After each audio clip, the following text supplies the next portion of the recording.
Hey there, audio friends. Welcome back to the channel. MrAyrit here. Got an IEM review for you today, coming to you courtesy of Audio46, who sent this out for me to evaluate. They are not paying me or asking for any specific opinions, just my own. So here we go. We have the final A5000 IEM. This guy's been out for a while. I've been curious to try it ever since I think Josh Valor was like a long time ago did a video saying like this is like an IEM that sound stages well. So I thought that would be interesting, and I as you know, I've tried out some IEMs, but I'm not a huge IEM guy. I'm getting a little more into them here, so I was interested to try it out. Box is nothing super special here. It does come with a couple of interesting accessories.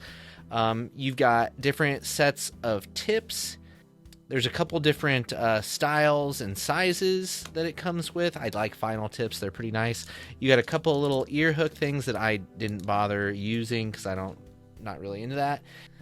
Okay, so then the other thing you've got here is a case, which is kind of an interesting case setup. It's like a silicone pocket. And if you leave the IEMs out, you can kind of make it like a bowl type of a thing to put them in. And then because it's soft silicone, you can put the IEMs in there, and then you can kind of just like mash it down, and it will, if you can get the cord in there, and it'll hold your IEMs like that. So I don't know. It's kind of a cool case design. It's definitely unique. That's for sure. As far as that goes. And then that's pretty much it for accessories. I mean, you can see the cable, and it's a nice cable. It's pretty decent. It's pretty supple, and it bends quite easily, and you know, it doesn't tangle too bad. It's a decent cable. It's one that I won't think that you'll need to upgrade. The build of these IEMs is it's plastic. They're pretty lightweight. You can see they kind of have like an angular build to them. I found them to be quite comfortable while I was using them, so I don't really have any complaints in that department. 2-pin connector that slides in right there, so you know, that's pretty standard stuff. Should be easy to find a new cable if you want, but like I said, I don't think you'll need it. So my impression of the build is pretty positive, honestly. Like, I think it's pretty good stuff. So let's talk sound. Now, the main headphones the main IEMs here that I've been using to compare to, well, first of all, what did I try it on? Mainly, I tried it on Hifi's Go Link here, which I just released a review for that. I like this little device. It's a nice little dongle, so check that out if you're interested. I also was trying it on the BTR7, which is, again, something I'll be reviewing here in the near future, but I really like that device as well. So let's talk sound. When I was listening to these, I've been kind of like putting a few different IEMs in rotation to get ready for the reviews of them. I've got the Kiwi Ears Cadenza. My kind of default at this point is the Saltone Zero. I've got the IE200 that I'm going to review here. I got the A5000, then I got the Truth Ear Hexa here. So these were kind of all the ones that I was switching back and forth between over the last about month or so, using them. And what I have to say is that the A5000, it definitely does some decent sound staging. It sounds pretty big for an IEM.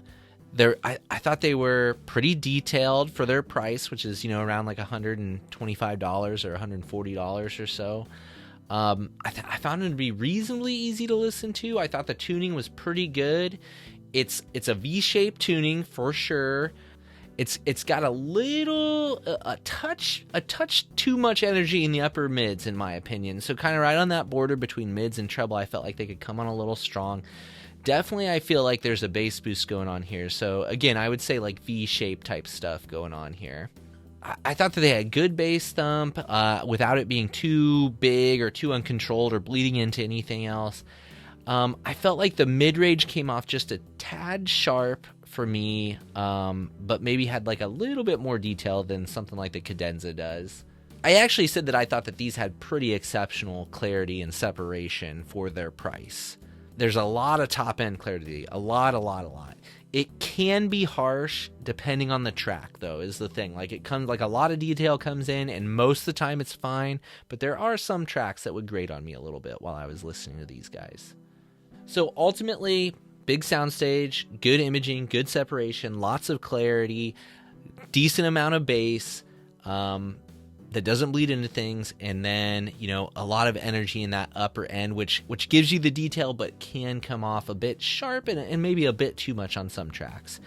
And so I come away thinking they're a pretty decent IEM. I don't think they really quite fit my preference, but they definitely aren't a bad IEM by any means. And if you don't mind a little more upper mid, low treble energy, then I think these are a reasonable option to take a look at. But I also think there are some pretty stellar options in cheaper price ranges too. Like the Sal, I would still take the Sal Note Zero or Sal Tone Zero. I can't remember which one it is. That Zero one that's like $20. I would take that over these. I still prefer those, even though this one's bigger and has better separation and clarity. I still that one's frequency response matches me just a little bit better.